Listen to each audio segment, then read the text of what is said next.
Afternoon everybody, and it is episode 10 of Fact Friday, and what a beautiful day for it today. I'm sorry I missed an episode last week. I was just back from holiday for my anniversary, so I couldn't really film anything because I was just pure wrecked after the night before. I'm currently walking up Castle Street, just outside town, down by Primark, and I'm walking up towards the Falls Road and Divis area of Belfast. And the destination we're going to today for episode 10 is St Peter's Cathedral, the only Roman Catholic Cathedral in Belfast.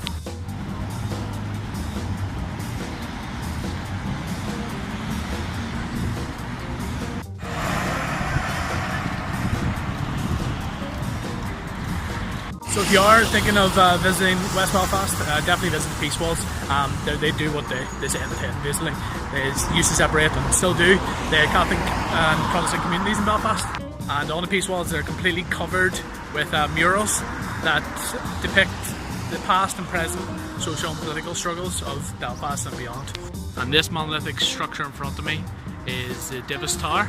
So that was made in 1966, I believe, and is the 6th largest building in Belfast.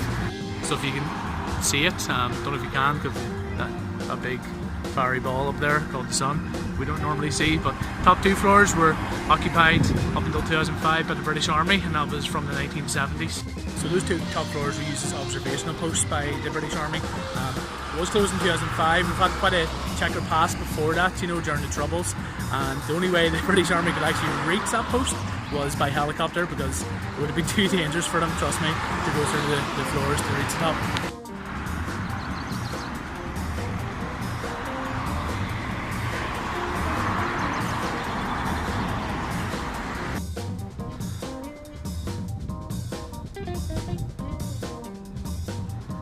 You can see behind me here, I'm going to look up, that's the back of St Peter's Cathedral. I'm going to walk around now to the front bit. And we're outside the front, the power of video.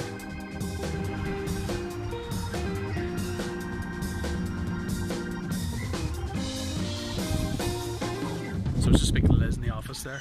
She did inform me that there is a feast day going on at the minute, so I'm going to have to limit a lot of my talking to outside of the cathedral itself, but as you saw from some of the shots there, it's a beautiful twin-spired cathedral in Gothic revival style, I believe. The church was first opened on the 14th of October in 1866, so 2 years ago it celebrated its 150th anniversary. It was designed by an architect called Jeremiah Macaulay, and he actually was a priest, but he studied architecture before he got ordained. The famous twin spires of the place, which a lot of the places around West Belfast will be called that, and they'll be named after that, were actually opened in 1886.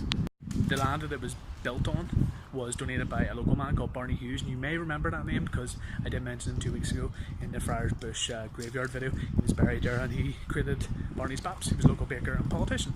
This is a lovely sculpture in the entrance here, and that depicts St Peter being free from prison. Now, the main body of the church will be made from Scrabo and Scottish sandstone, and you'll see a lot of the Scrabo sandstone, a lot of buildings around town.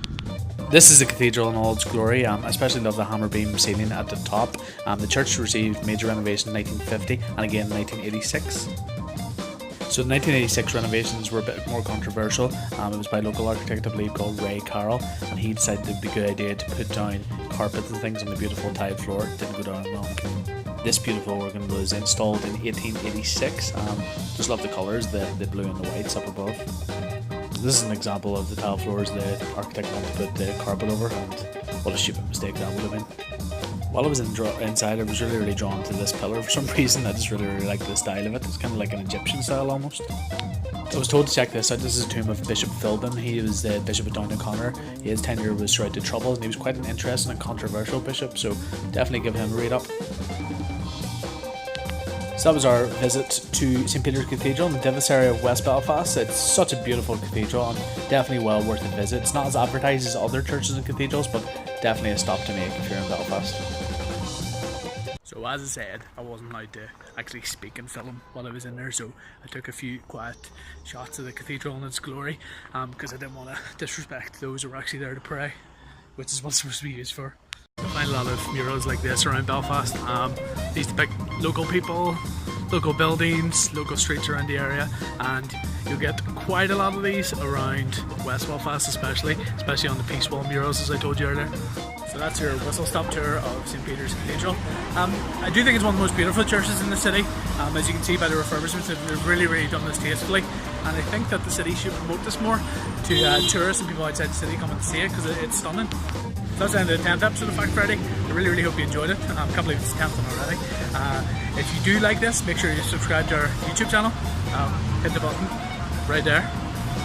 So we do have some interesting things in the pipeline for Fact Friday over the next couple of weeks that will hopefully come to fruition. But if you have any suggestions, just DM us on Twitter, Facebook or Instagram, and email us on duckingbelfast@gmail.com. But see you next week. Bye.